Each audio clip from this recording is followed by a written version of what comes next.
નમસ્કાર વિદ્યાર્થી મિત્રો, આજનો દિવસ એટલે 20 ઓક્ટોબર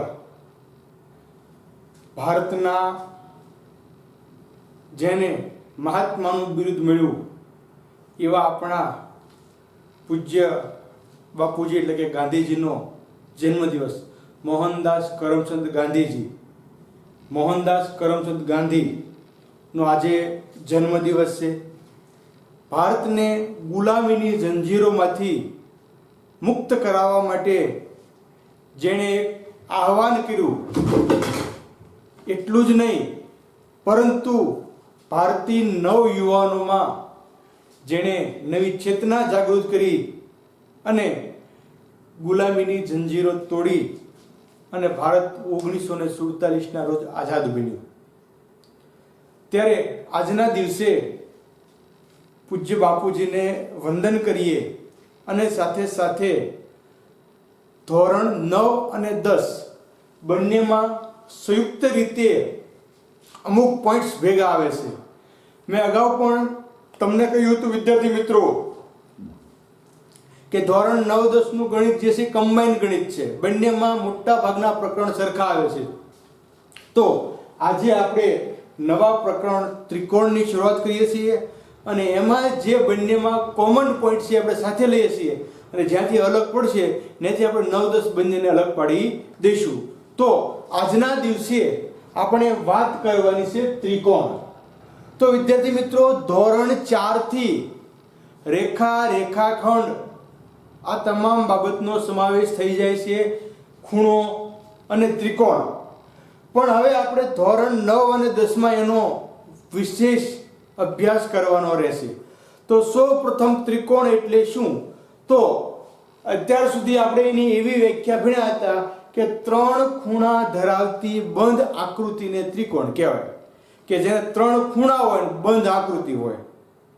ખાલી 3 ખૂણા હોય તો ન ચાલે। પણ હવે આપણે ધોરણ 10 માં જે એની વ્યાખ્યા છે અથવા 9 માં એની વ્યાખ્યા છે એ પ્રમાણે આપણે જોઈએ તો પહેલો જ પોઈન્ટ છે ત્રિકોણ। તો 3 પરસ્પર છેદતી, જો એકબીજાને પરસ્પર એટલે રેખાઓથી 3 પરસ્પર છેદતી રેખાઓથી બનતી સમતલીય બંધ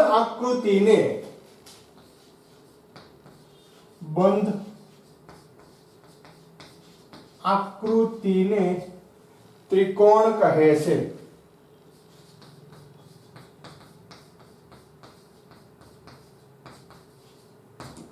પરસ્પર છેદતી 3 રેખાઓથી બનતી સમતલીય બંધ આકૃતિ, એક જ સમતલની। અહીંયા બોર્ડ જે છે એ મારા માટે સમતલ છે, તમે નોટબુકમાં લખો એ નોટબુક તમારા માટે સમતલ છે। એટલે એક જ સમતલની આકૃતિ હોવી જોઈએ, બીજા સમતલની હોય તો ન ચાલે, બરોબર? એટલે આપણે એ બાબતની કાળજી રાખીએ। હું અહીંયા આકૃતિ બનાવું છું, તમારે ખાલી જોવાની છે અને એનું અનુસંધાન આપણે જોઈએ તો આ એક રેખા, આ બીજી રેખા અને આ ત્રીજી રેખા, રેખા L, રેખા M અને રેખા N, આ 3 રેખાઓ પરસ્પર છેદતી હોય અને એનાથી બનતી બંધ આકૃતિ તમે જોઈ શકો છો। અહીંથી શરૂ કરો તો આ 1 2 અને 3 બાજુ બનતી બંધ આકૃતિને આપણે સમતલ ત્રિકોણ તરીકે ઓળખીએ છીએ। અહીંયા લખીએ A, અહીંયા લખીએ B, અહીંયા લખીએ C, બરોબર? તો અહીંયા ત્રિકોણ ABC બન્યું। ફરી વખત હું તમને અહીંયા બતાવું છું, અલગ ચોકથી આપણે જોઈએ તો આ AB, આ BC અને આ AC, આ ત્રિકોણની રચના બની। તો આ રીતે ત્રિકોણની રચના આપણી નજર સમક્ષ આવે છે. તો અહીંયા આપણે કહી શકીએ કે કયો ત્રિકોણ બન્યો, તો કે ત્રિકોણ ABC ના સંદર્ભમાં જો તમારે રેખા લેવી તો તમે રેખા AB, રેખા BC અને રેખા AC પણ લઈ શકો. એટલે ABC ના સંદર્ભમાં આપણે જોતા હોઈએ તો પહેલા ત્રણ બાજુ, તો તમારે ત્રણ બાજુ પસંદ કરવાની છે. કઈ કઈ બાજુ આવશે, તો પહેલી બાજુ રેખાખંડ AB, બીજી બાજુ રેખાખંડ BC અને ત્રીજી બાજુ આપણે જોઈએ તો ત્રીજી બાજુ રેખાખંડ AC. અહીંયા લખું છું, આ પહેલી બાજુ AB, આ બીજી બાજુ અને આ ત્રીજી બાજુ. એટલે ત્રણ બાજુ, ત્રણ ખૂણા અને ત્રણ શિરોબિંદુ. ચતુષ્કોણના ત્રિકોણના મુખ્ય સહઅંગો છે ત્રણ બાજુ અને ત્રણ ખૂણા. શિરોબિંદુ આપણે એમના જોઈ લઈએ. ત્રણ બાજુ, ત્યાર પછી ત્રણ ખૂણા, ત્રણ ખૂણા. તો ખૂણો હંમેશા ત્રણ ખૂણા ભેગા ત્રણ નામ લખીને વચ્ચેનો સેન્ટરનો ખૂણો ગણાય. તો અહીંથી તમે શરૂ કરો તો ABC એટલે આ ખૂણો, ખૂણો ABC. ત્યાર પછી અહીંથી શરૂ કરો તો BCA, ખૂણો BCA અને ત્યાર પછી અહીંથી શરૂ કરો તો ખૂણો CAB અથવા બંને બાજુ ખૂણો લખી શકાય છે, BAC લખો તો પણ ચાલે. અર્થાત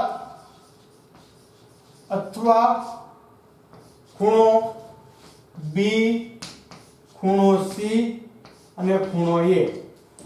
અહીંયા ખૂણો જે વચ્ચેનો જે ખૂણો છે એ ખૂણો બોલાય. આ ખૂણો B કહેવાય, આ ખૂણો C કહેવાય અને આ ખૂણો A કહેવાય.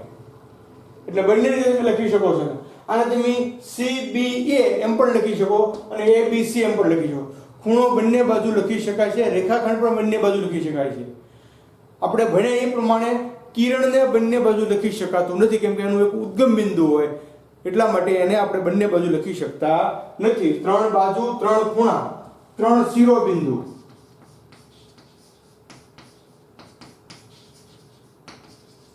તો શિરોબિંદુ A, શિરોબિંદુ B અને શિરોબિંદુ C, આ ત્રણ એના શિરોબિંદુ છે. તો અહીંયા વિદ્યાર્થી મિત્રો આપણે જોઈ શકીએ છીએ કે ત્રણ બાજુ AB, BC અને AC તમને અહીંયા ખ્યાલ આવી જશે. ત્રણ ખૂણા ABC એટલે પહેલો ખૂણો, BCA એટલે બીજો ખૂણો અને CAB એટલે ત્રીજો ખૂણો. તમે આને પહેલો, બીજો, ત્રીજો એમ પણ લઈ શકો, એમાં કઈ કોઈ બાબત ક્રમનું કઈ મહત્વ રહેતું નથી. અને ત્રણ શિરોબિંદુ એટલે આ બિંદુ શિરોબિંદુ કહેવાય, A, B અને C. ખૂણો જે છે ત્રિકોણનો અંદરનો ભાગ છે.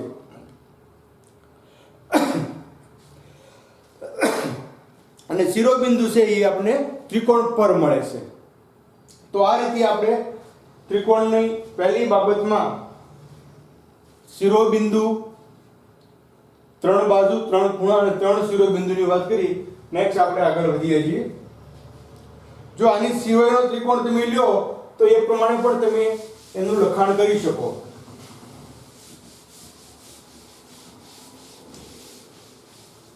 તો હવે હું ખાલી ત્રિકોણ દોરું છું, રેખાની આપણે જરૂર નથી. ત્રિકોણ ABC. હવે એમાં આપણે તમે કીધું AB, BC અને AC ત્રણ બાજુ, A, B અને C ત્રણ ખૂણા અને A, B અને C ત્રણ શિરોબિંદુ. હવે નેક્સ્ટ આગળ વધીએ તો ચોથો પોઈન્ટ, અંતર્ગત ખૂણો. અંતર્ગત ખૂણો જો શબ્દ સમજીએ, અંતર્ગત એટલે વચ્ચેનો ખૂણો. કોઈ પણ ખૂણો તમારે લેવો હોય તો બે બાજુ અને તેની વચ્ચેનો ખૂણો, વચ્ચેનો ખૂણો અંતર્ગત ખૂણો કહેવાય. તમે અહીંયા એક બાજુ AB લીધી, બીજી બાજુ BC લીધી, તો બંનેની વચ્ચેનો ખૂણો કયો આવશે? B ખૂણો. અંતર્ગત ખૂણો. તો એ આપણે કઈ રીતે લખી શકીએ બે બાજુઓ તો એ તમે કોઈ પણ બે બાજુ લ્યો AB અને AC તો એનો અંતર્ગત ખૂણો A આવશે BC અને AC તો એનો અંતર્ગત ખૂણો C આવે કોઈ પણ બે બાજુ નો સામાન્ય અંત્ય બિંદુ બાજુઓ ના સામાન્ય અંત્ય બિંદુ બેયમાં હોય તેવું અંત્ય બિંદુ સામાન્ય અંત્ય બિંદુ દ્વારા દર્શાવતો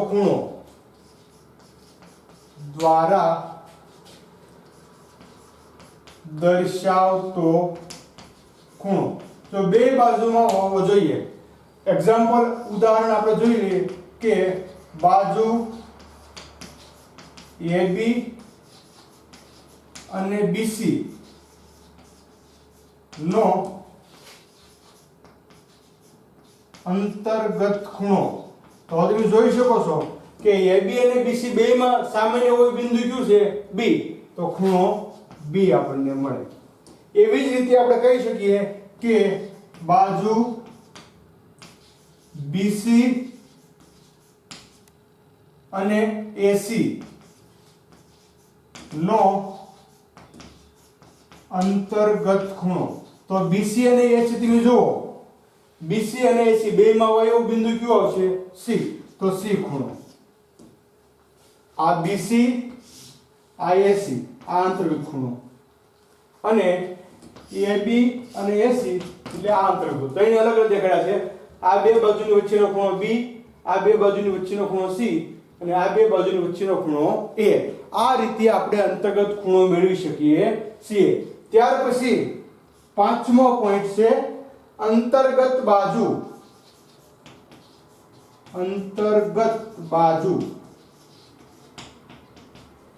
તો અંતર્ગત બાજુ એટલે બે ખૂણા વચ્ચેની બાજુ તમે કોઈ પણ બે ખૂણા લ્યો કે એક ખૂણો B ખૂણો C તો વચ્ચેની બાજુ કઈ આવશે BC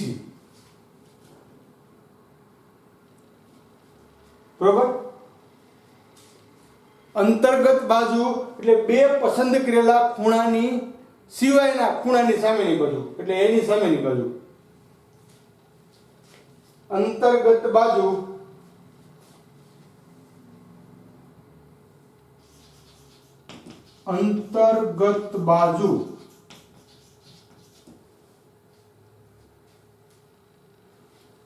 એટલે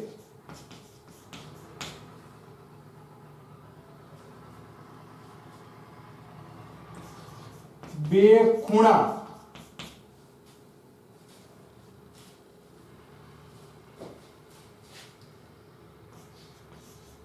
સિવાયના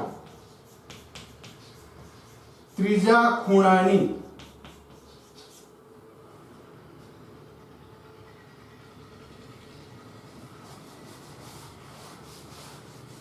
અંતર્ગત બાજુ એટલે આપણે આપણી સંદર્ભમાં લખી નાખીએ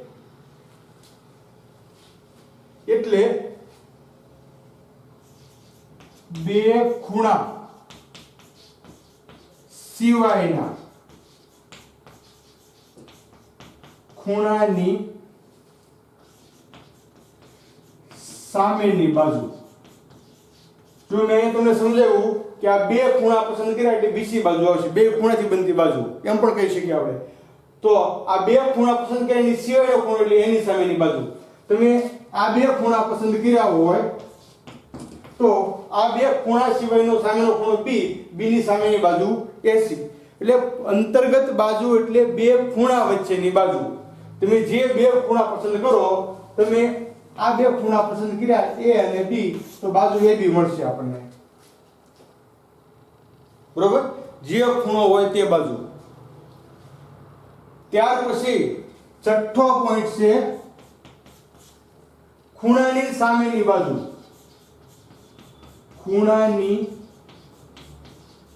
સામેની બાજુ તમે જે ખૂણો પસંદ કરો એની સામે આવી જવાનું તમે C ખૂણો પસંદ કર્યો તો એની સામેની બાજુ AB તમે A ખૂણો પસંદ કર્યો તો સામેની બાજુ BC તમે B ખૂણો પસંદ કર્યો તો સામેની બાજુ AC આ રીતે કોઈ પણ ખૂણાની સામેની બાજુ આપણે જોયું હોય તો ખૂણા A ની સામેની બાજુ, હવે ખૂણો A તમે ગોતી લો ક્યાં આવેલો છે, અહીંયા, તો એની સામેની બાજુ કઈ આવશે, BC. ખૂણા B ની સામેની બાજુ, તો તમે ખૂણો B ગોતી લ્યો તો B ની સામે કઈ બાજુ આવશે, AC. અને ખૂણા C ની સામેની બાજુ, તો C ની સામે કઈ બાજુ આવશે, AB. આ રીતે આપણે સામેની બાજુ પસંદ કરી શકીએ છીએ. અને છેલ્લો અંતિમ સાતમો પોઈન્ટ, બાજુની સામેનો ખૂણો. બાજુની સામેનો ખૂણો, તો એ આપણે આ પોઈન્ટ કરતા ઊંધું મળશે. BC ની સામેનો ખૂણો તો A, AC ની સામેનો ખૂણો B અને AB ની સામેનો ખૂણો C. જે પોઈન્ટ આપણે છઠ્ઠો જોયો એના કરતા ઉલટા પોઈન્ટ અહીંયા મળશે. તો આ રીતે એક ત્રિકોણની વાત આપણે કરી. તો એક ત્રિકોણમાં વિદ્યાર્થી મિત્રો આપણે ત્રિકોણના 3 ખૂણા જોયા, 3 બાજુ જોઈ, 3 શિરોબિંદુ, અંતર્ગત ખૂણો, અંતર્ગત બાજુ, સામેનો ખૂણો અને સામેની બાજુ. આ રીતે કુલ 7 પોઈન્ટના બારામાં આપણે ચર્ચા કરી છે.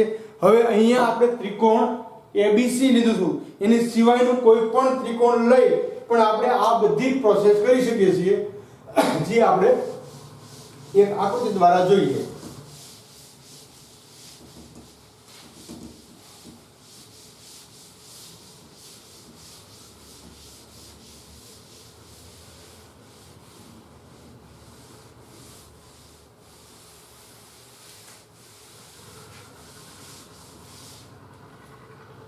હવે હું અહીંયા ખાલી એક ત્રિકોણ તમને દોરી દઉં છું અને એની સામેના જે પ્રશ્નો લખું છું આના જવાબ તમારે લેસનમાં કરવાના છે, મેળવવા માટે પ્રયત્ન કરવાનો છે. તો અહીંયા વિદ્યાર્થી મિત્રો આપણે ત્રિકોણ લઈએ છીએ P, Q અને R. તો આમાં પહેલો પોઈન્ટ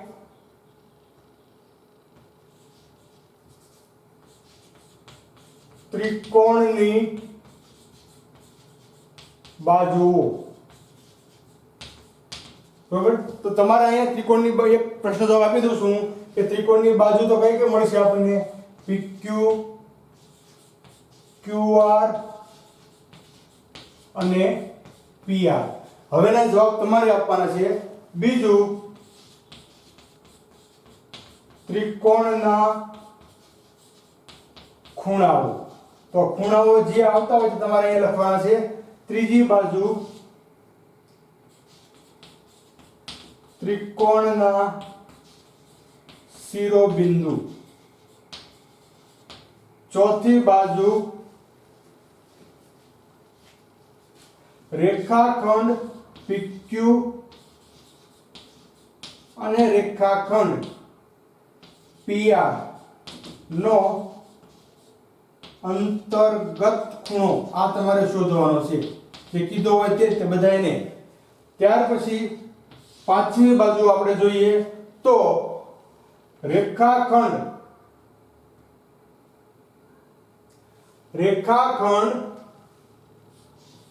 PQ ની સામેનો ખૂણો. આ તમારે મેળવવાનો છે કે PQ ની સામે કયો ખૂણો આપેલો છે. ત્યાર પછી આપણે આગળ જોઈએ તો ખૂણા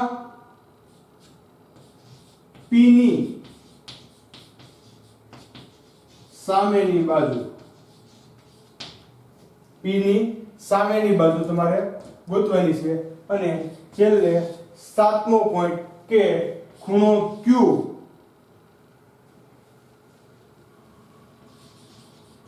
અને ખૂણો R ની અંતર્ગત બાજુ। આ 7 પ્રશ્નોના જવાબ તમારે વિદ્યાર્થી મિત્રો આપણે શીખ્યા પ્રમાણે આપવાના છે। જે આપણે માગ્યા પ્રમાણે જો બધી બાજુ ગોતવાની છે, માગેલી બાજુ કે માગેલો ખૂણો જ ગોતવાનો છે। તો આ 7 પોઈન્ટના તમારે જવાબ મેળવવાના રહેશે। નેક્સ્ટ અહીંયા સુધીમાં પહેલો પોઈન્ટ ત્રિકોણની સમજણ આપણે મેળવી। હવે આગળ વધીએ બીજા પોઈન્ટ તરફ। પોઈન્ટ નંબર 2 એકરૂપ આકૃતિ।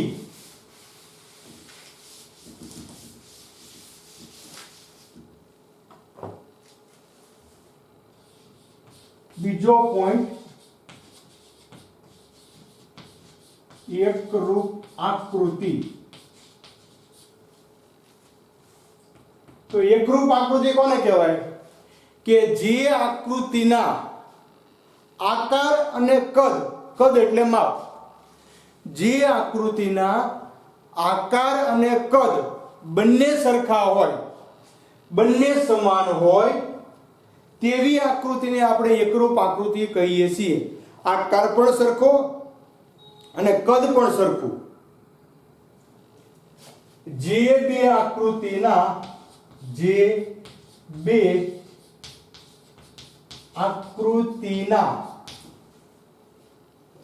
આકાર અને કદ, આકાર અને કદ, કદ એટલે માપ, સમાન હોય,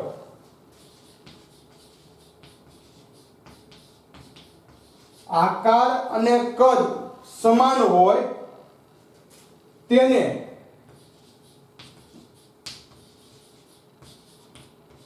એકરૂપ આકૃતિ,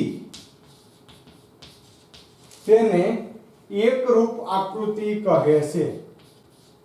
જો આકાર અને કદ બધું સરખું છે, આકારે સરખો અને માપ પણ સરખું, એમાં કોઈ ફેરફાર ચાલતો નથી। ત્યાર પછી આપણે એનું ઉદાહરણ જોઈએ। તો ઉદાહરણમાં પહેલું શાળાના આચાર્યશ્રીનો સિક્કો। જો એ સિક્કો જે છે એ સિક્કો અને એનો પાડેલો સિક્કો બંનેના કદ અને આકાર સરખા, એમાં કોઈ ફેરફાર છે નહીં। ખ્યાલ આવી ગયો?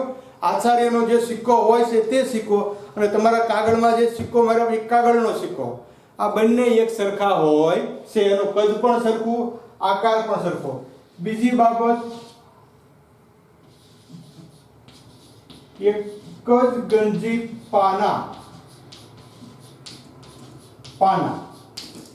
જો ગંજી પત્તો ચોરસ હોય છે, લંબચોરસ પાના, તો એક જ ગંજી પાના બધાય પાના, તો એનો આકાર પણ સરખો હોય અને કદ પણ સરખું હોય, નાના મોટા હોતા નથી। જો નાના બીજા ગંજી હોય તો જુદા જુદા વડે લખ્યું છે એક જ ગંજી પાના। ત્રીજી બાબત આપણે જોઈએ તો સમાન ત્રિજ્યા વાળા વર્તુળો। કોઈ પણ તમે વર્તુળ લો પણ એની ત્રિજ્યા સરખી હોય, બધાય વર્તુળની ત્રિજ્યા 5 હોય તો એનો આકાર અને કદ સરખો થાય, એમાં કોઈ ફેરફાર થતો નથી। એવી જ રીતે આપણે કહી શકીએ કે સમાન બાજુ વાળા ચોરસો, સમાન બાજુ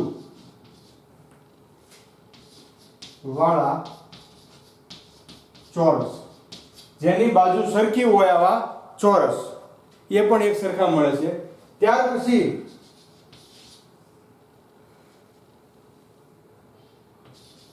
દરજી કપડું સીવતી વખતે, દરજી કપડું સીવતી વખતે અને મિસ્ત્રી એટલે સુતાર લાકડું ઘડતી વખતે, દરજી કોઈ પણ કપડું સીવતા હોય અને મિસ્ત્રી કોઈ પણ લાકડું ઘડતા હોય તો એકરૂપતાનો ઉપયોગ કરે છે। એકરૂપતાનો ઉપયોગ કરે છે। જો આ બંને કારીગરો પણ એકરૂપતાનો ઉપયોગ કરે છે. તો અહીંયા સુધીની બાબત આપણે જોઈ કે જે બે આકૃતિના આકાર અને કદ સરખા હોય, સમાન હોય, તેવી આકૃતિને આપણે એકરૂપ આકૃતિ કહીએ છીએ. અને એ કઈ કઈ જગ્યાએ જોવા મળે છે આપણે ઉદાહરણ લીધા તો શાળાના આચાર્યનો સિક્કો, એક જ ગંજીફાના પાના, સમાન ત્રિજ્યા ધરાવતા વર્તુળો, સમાન બાજુવાળા ચોરસ, અને દરજી અને મિસ્ત્રી પોતાના કામમાં એકરૂપતાની ઉપયોગ કરે છે. ત્યાર પછી આપણે જોઈએ સમરૂપ આકૃતિઓ. આ એકરૂપ આકૃતિઓ હતી. હવે આવે છે સમરૂપ આકૃતિઓ, ત્રીજો પોઈન્ટ. સમરૂપ આકૃતિઓ.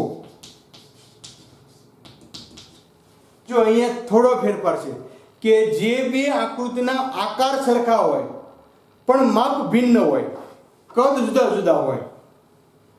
કોઈ પણ બે વસ્તુના આકાર સરખા હોય, દેખાવ સરખો હોય, પણ એનું માપ જુદું જુદું હોય, તો તેવી આકૃતિને આપણે સમરૂપ આકૃતિ કહીએ છીએ.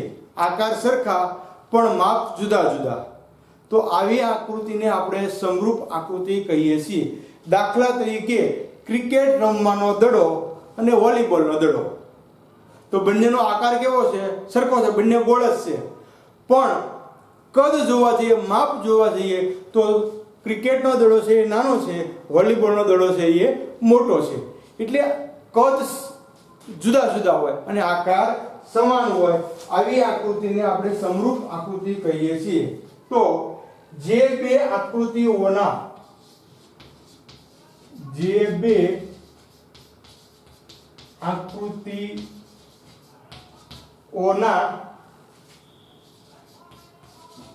આકાર સરખા હોય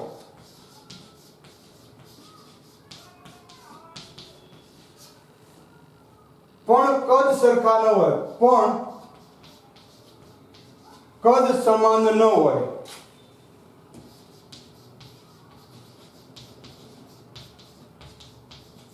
આકાર સમાન હોય પણ કદ સમાન ન હોય, તેને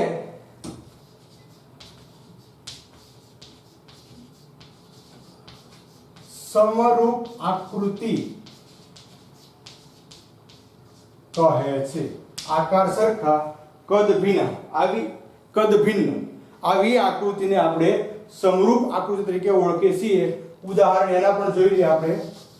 ઉદાહરણ તો પહેલું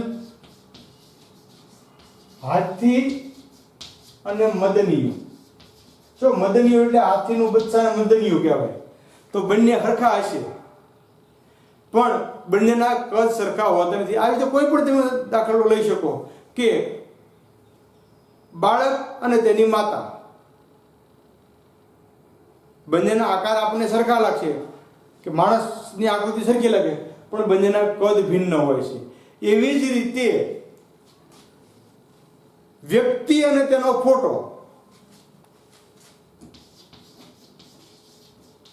વ્યક્તિ અને તેનો ફોટો,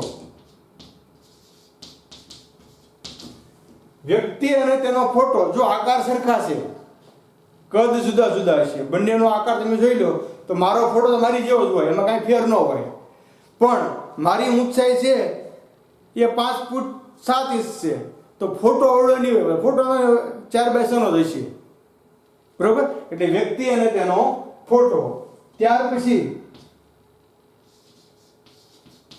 મકાનનો પ્લાન અને મકાન. દાખલા તરીકે આપણી સ્કૂલનો પ્લાન તમે બધા જોયો છે કે આપણે ફોટા અગાઉ બનાવતા સ્કૂલનો, તો એ સ્કૂલનો ફોટો અને અત્યારે આપણે બનેલી સ્કૂલ, આ બંને સરખું જ છે, પણ બંનેના આકાર સરખા છે, કદ જુદા જુદા છે. આપણી સ્કૂલ તમે જુઓ તે પ્રમાણે મોટી છે, એનો ફોટો જે છે એ બનાવી એવડો હોય, પણ આકાર બંનેનો સરખો જોવા મળશે. એટલે મકાનનો પ્લાન અને તેનો ફોટો. ત્યાર પછી ભારતનો નકશો, ટેક્સ્ટ બુકમાં, અને શાળાનો નકશો. દાખલા તરીકે ભારતનો નકશો તમે ભણ્યા છો તો તમે જોયું છે કે તમારી ટેક્સ્ટ બુકમાં નકશો હોય અને તમને જે શિક્ષક ભણાવવા માટે દિવાલ ઉપર લટકાવે છે આ નકશો બંને સરખા જ હશે. એના આકારમાં કોઈ ફેરફાર હશે નહીં, પણ છતાં બંનેના માપ જુદા જુદા છે, કદ જુદા જુદા છે. એટલે આ બધા એના ઉદાહરણ થયા. વિદ્યાર્થી મિત્રો, કોઈ પણ ઉદાહરણ આપણે યાદ રહેવું જોઈએ કે સમરૂપનું ઉદાહરણ કઈ છે આકૃતિનું, એકરૂપ આકૃતિનું ઉદાહરણ કઈ છે, તો એ આપણે સરળતાથી લખી શકીએ. સાથે સાથે આમાં એક મહત્વની નોંધ છે, યાદ રાખવા જેવી બાબત છે. આઈએમપી કે તો આઈએમપી કહી શકાય કે એકરૂપ આકૃતિઓ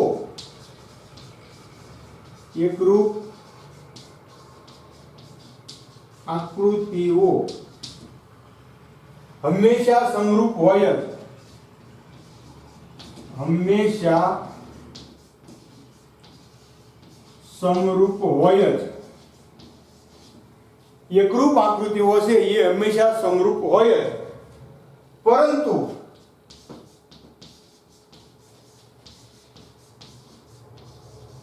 સમરૂપ આકૃતિઓ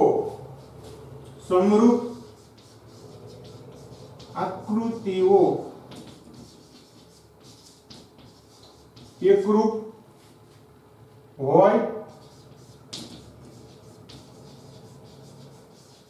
અથવા ન પણ હોય. જો અહીંયા આપણા મગજમાં એક સિદ્ધાંત પાક્કો થવો જોઈએ કે કોઈ આકૃતિ એકરૂપ હોય તો એ સમરૂપ હોય જ. એકરૂપ હોય તે સમરૂપ હોય જ, પણ સમરૂપ આકૃતિઓ છે એ એકરૂપ હોય પણ શકે અથવા ન પણ હોઈ શકે. એના માટે બંને રસ્તા ખુલ્લા છે. કોઈ પણ આકૃતિ સમરૂપ હોય તો આપણે એકરૂપ સમ કહી શકતા નથી, કેમ કે આપણે એના ઉદાહરણો જોઈ ગયા છે એટલે આપણને ખ્યાલ છે કે સમરૂપ હોય એકરૂપ ન હોય, પણ એકરૂપ હોય તો સમરૂપ હોય જ. એટલે આ બંને બાબત આપણે લક્ષમાં રાખવાની છે. તો ત્રણ બાબત આપણે જોઈ. ત્રિકોણ કોને કહેવાય? ત્રિકોણના અંગોમાં ત્રિકોણના ખૂણા, ત્રિકોણની બાજુ, શિરોબિંદુ, અંતર્ગત ખૂણો, અંતર્ગત બાજુ, સામેનો ખૂણો અને સામેની બાજુનો આપણે અભ્યાસ કર્યો. ત્યાર પછી એની બીજી બાબત એટલે સમરૂપ આકૃતિઓ અને એકરૂપ આકૃતિનો અભ્યાસ કર્યો. અને હવે ચોથી બાબત જો આપણે જઈ રહ્યા છીએ કે ત્રિકોણની સંગતતા. ત્રિકોણની સંગતતા. તો કોઈ પણ બે ત્રિકોણ વચ્ચે સ પૈકી એક સંગતતા હોય છે. કુલ કેટલી સંગતતા? 6. બરોબર? તો એ આપણે જોઈએ તો બે ત્રિકોણ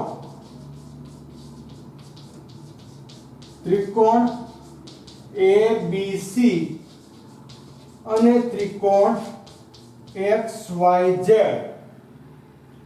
વચ્ચે સસંગતતા હોય છે. કેટલી સંગતતા હોય? સસંગતતા. કોઈ પણ ત્રિકોણ વચ્ચે સસંગતતા હોય છે. તો જો કઈ રીતે મળી શકે? તો એક બાજુ તો ત્રિકોણ ABC જ આવશે, સામેની બાજુથી જવાની કે ત્રિકોણ ABC સંગતતા, આનો સંકેત છે ત્રિકોણ XYZ. હવે જો અહીંયા આપણે એટલું યાદ રાખવાનું કે પહેલા બે વાર x લેવાનો, પછી બે વાર y ને પછી બે વાર z. આ બાજુની સાઈડ ફરશે, ઓલી બાજુની સાઈડ એમનામ રહેશે. સસંગતતા તમને આવડતી હોવી જોઈએ. બીજી બાબત, ત્રિકોણ ABC સંગતતા ત્રિકોણ XZY. જો ખૂણો ફરી ગયો, x પહેલા રહ્યા, અહીંયા y ની જગ્યાએ z આવી ગયો, z ની જગ્યાએ y આવી ગયો. એટલે આ રીતે ખૂણા ફરી જાવ, એકનો ખૂણો રહેવો જોઈએ નહીં. ત્યાર પછી ત્રીજી સંગતતા ABC સંગતતા. હવે y ને પહેલા લઈ લઈએ કે ત્રિકોણ YXZ. હવે XZ ને ફેરવી નાખવાના. ત્રિકોણ ABC સંગતતા ત્રિકોણ YZX. બે વાર x બે વાર y, હવે બે વાર z આવશે. ત્રિકોણ ABC સંગતતા ત્રિકોણ ZXY, હવે XY ને ફેરવવાના ફરી પાછા, ત્રિકોણ ABC સંગતતા ત્રિકોણ ZYX, XYZ. જો અહીંયા માત્ર મેં તમને કીધું પહેલા બે વાર x, પછી બે વાર y અને પછી બે વાર z, અને બાકીના બે ખૂણા છે એ ફરતા રહેશે એમના.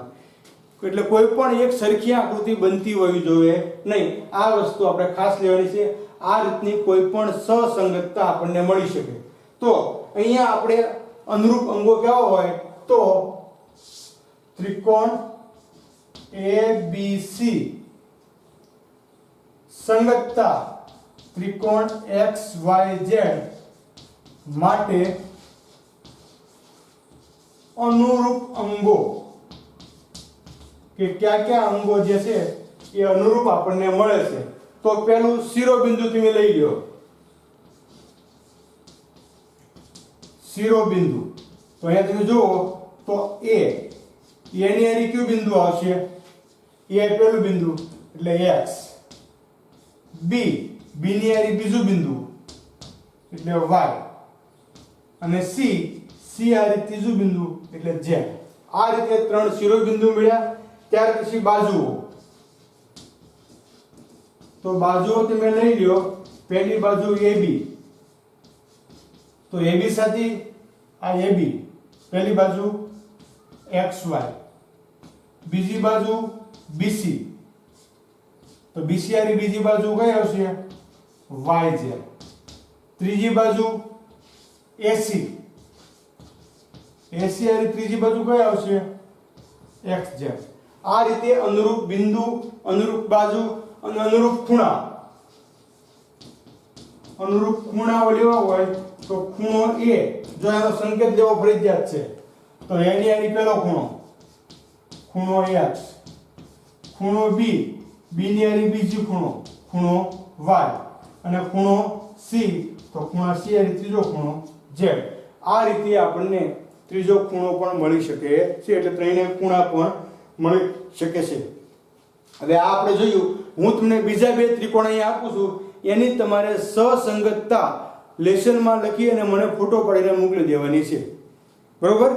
પહેલો જે બાજુનો એક દાખલો અને એક આ સંગતતાનો દાખલો, આ બંને દાખલા તમારે ગણવાના છે, જેને આધારે મને સાબિત થાય કે તમને જે પોઈન્ટ છે એ આવડી ગયા છે. તો અહીંયા હું બીજો પોઈન્ટ આપું છું એનો. આ પહેલો પોઈન્ટ. તો બે ત્રિકોણ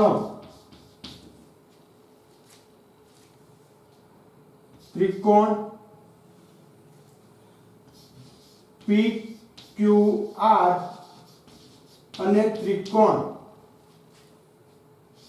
DEF વચ્ચેની સસંગતતા